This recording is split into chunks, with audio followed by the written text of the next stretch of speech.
구독자 여러분, 그간 안녕하셨습니까? 한국교무사TV의 책 읽어주는 출판사. 오늘은 당신은 무한능력자 9번째 시간입니다. 책을 읽어드리겠습니다. 제4장, 곤란이 아니다. 곤란이 아니다. 형제들이여, 파도가 바위에 부딪히듯이 곤란에 부딪혀보자. 원숭이가 나무 타는 것을 즐기듯 곤란을 기꺼이 맞이하자. 만일 고개사가 위험천만한 밧줄을 타지 않고 평탄한 대로를 걷기만 한다면 누구도 발채를 보낼 사람은 없을 것이다. 매화꽃은 영하의 찬바람 속에서 꽃을 피우기 때문에 사람들의 사랑을 받는 것이다. 형제들이여, 나는 고통을 참으라고 말하지 않는다. 생장의 집에서는 곤란에 기꺼이 부딪혀 나가는 것이다. 어떠한 고통도 즐거운 놀이가 될 때 인생은 광명화한다. 방근착절이라면 뒤얽힌 뿌리와 엉클어진 마디란 뜻으로 처리하기 어려운 일을 말합니다. 방근착절은 생명이 즐기기 위한 하나의 운동기구이다. 여러분은 스키를 다난이라고 하겠는가? 등산을 불행이라고 말하겠는가? 골프나 수영을 고난이나 비극이라고 하겠는가?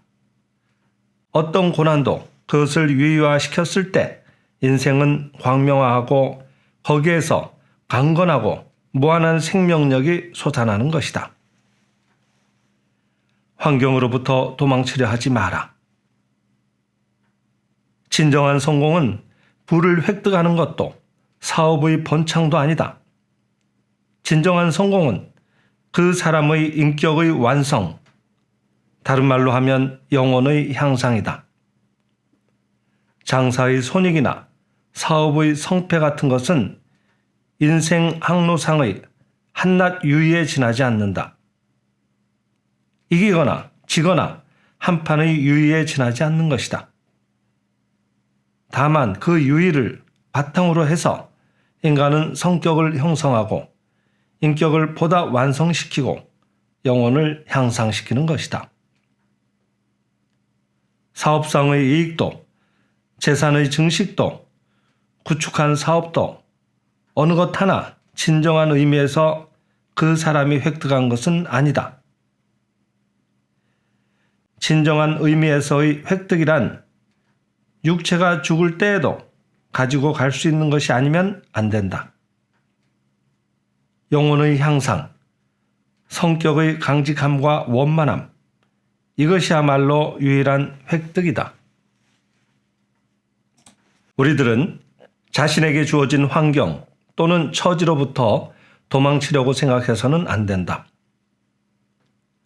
환경이나 처지에 따라서 나타나게 되는 여러 가지 일은 자신의 인격을 단련하고 성격을 형성하며 영혼을 향상시키기 위한 학과인 것이다. 혹시 우리들이 그것으로부터 도망치는 것에 의해 안위를 구한다면 그 사람은 결코 인격을 단련할 수는 없으며 강인한 성격을 이룩할 수도 없고 영혼을 향상시킬 수도 없는 것이다. 우리들은 베풀어진 환경이나 처지와 부딪혀서 그것을 정복하였을 때만 강한 성격을 형성하고 영혼을 향상시킬 수가 있는 것이다.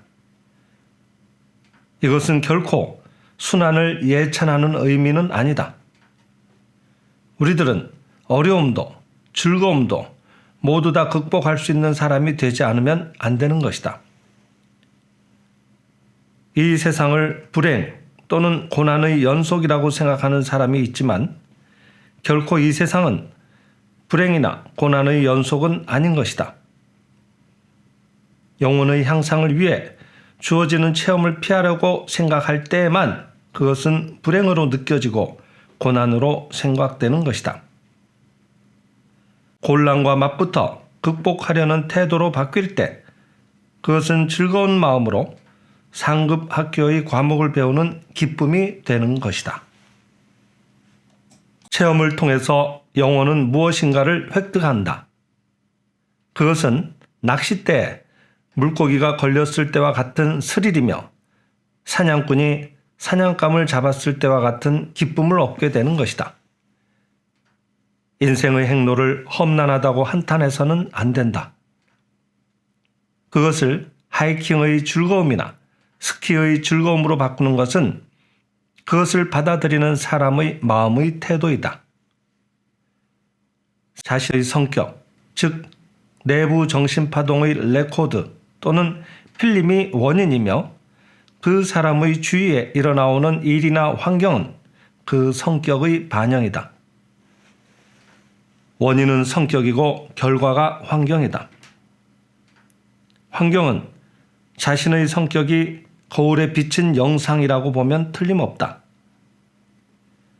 당신이 살고 있는 환경이 재미없으면 이것은 나의 성격이 거울에 비치고 있는 것이구나 라고 생각하고 성격을 바꾸도록 하면 되는 것이다. 거울에 비친 그림자를 추하다고 생각하고 혐오하기보다는 자기 성격의 결점을 고치도록 노력하면 되는 것이다. 가령 자신의 환경이 자신에게 가혹하고 신랄하다면 자기 자신의 성격이 가혹하며 신랄하고 너무 성급하여 남을 용서하고 받아들이는 관대함이 없기 때문이라고 깨닫고 먼저 자기 자신을 관용으로 이끌어야 한다. 거울에 불완전한 모습이 비추어져 있는 것을 거울 그 자체에 결점이 있는 것이라고 생각하여 거울을 아무리 바꾸어 보아도 역시 자신 그대로의 추한 모습이 비치는 것이다. 거울이 나쁘다고 생각하고 거울을 부수어 버린다면 금이 간 거울 파편에는 더욱 불완전한 모습이 비친다. 결국 자기 자신이 변화하는 것 외에는 거울에 비치는 모습을 좋게 할 방법은 없는 것이다.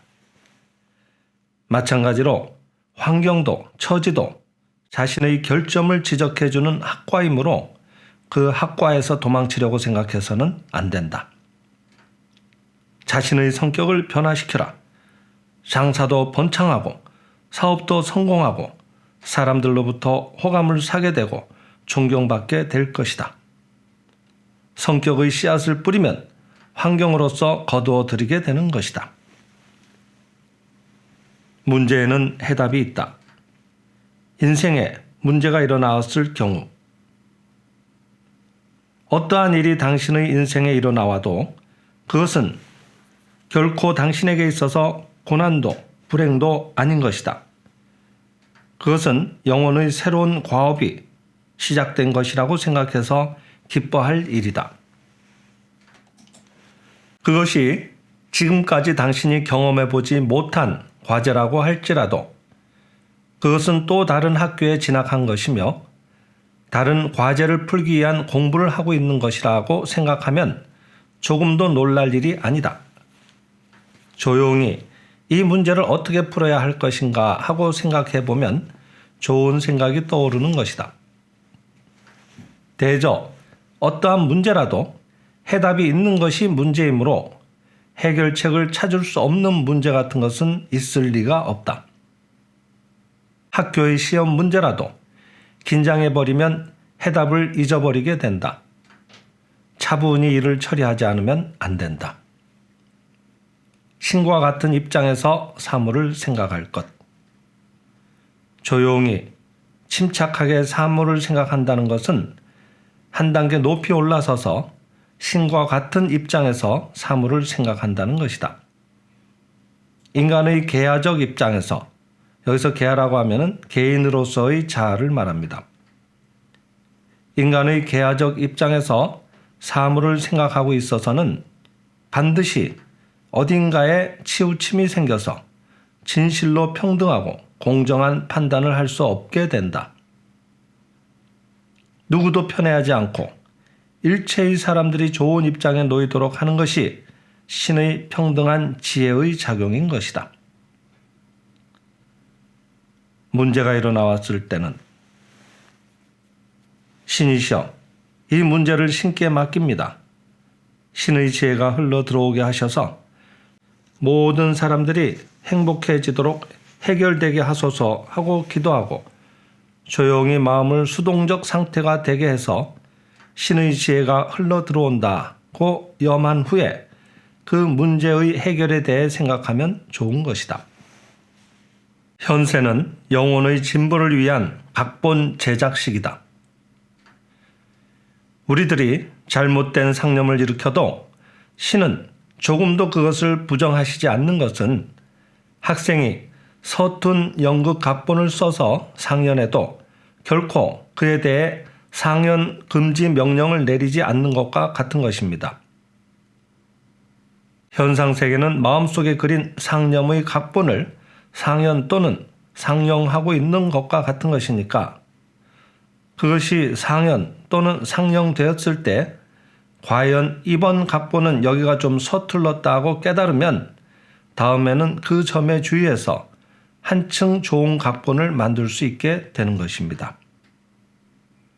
이와 같이 신은 우리들이 잘못된 상념을 일으켜서 그것의 구상화로서 인생 무대에 나쁜 일이 상연돼도 그것을 결코 정지시키시지 않는 것은 스스로 반성하고 궁리하게 해서 인간에게 내재한 능력을 연마해 내기 위한 것입니다. 먼저 축복이 부족한 것을 반성하라. 우리들은 항상 신을 찬미하고 사람들을 축복하지 않으면 안 됩니다. 또 간단 없이 모든 사물에 대해서 그대는 신의 현현으로서 오직 우리들에게 선만을 베풀고 있습니다. 감사합니다 하고 마음속으로 말하면서 맞이할 필요가 있습니다. 어떠한 어려운 문제가 일어나올지라도 그것을 축복하는 것에 의해 그 문제를 해결하는 실마리를 얻을 수 있는 것입니다. 만약 당신이 이것은 숙명으로서 나에게 과해진 고난이다 하고 체념해 버린다면 그 고난을 당신의 마음으로 고정시켜 버리는 것이니까 그 고난을 해결하는 길을 찾아낼 수 없게 됩니다.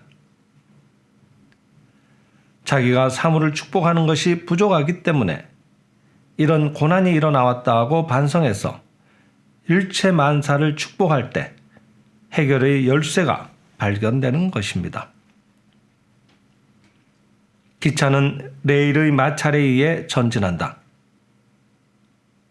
사람과 사람 사이의 마찰이라는 것도 그것이 있기 때문에 인간의 영혼이 연마됩니다.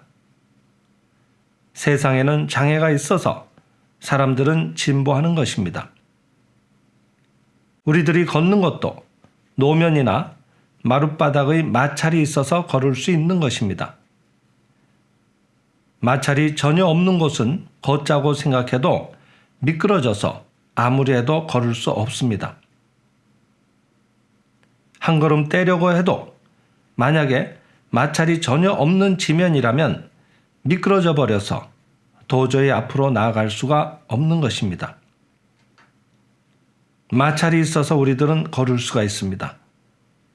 우리들의 생명도 마찰이 있기 때문에 진보하고 인간의 깊은 맛이 나오는 것입니다. 스케이트를 타는데도 그 노면은 얼음으로 마찰이 적지만 그래도 마찰이 전혀 없으면 스케이트를 탈 수 없습니다. 저항이 하나도 없어져 버리면 어떻게 해도 할 수 없는 것입니다. 생명은 자기 표현을 하기 위해 자기를 한정해서 작용하게 하는 능동자와 거기에 대항하는 마찰면을 만들어냅니다. 화가가 그림을 그리는데도 마찰면이 있어서 그림을 그릴 수 있는 것으로서 마찰이 없으면 자기 표현을 할 수 없는 것입니다.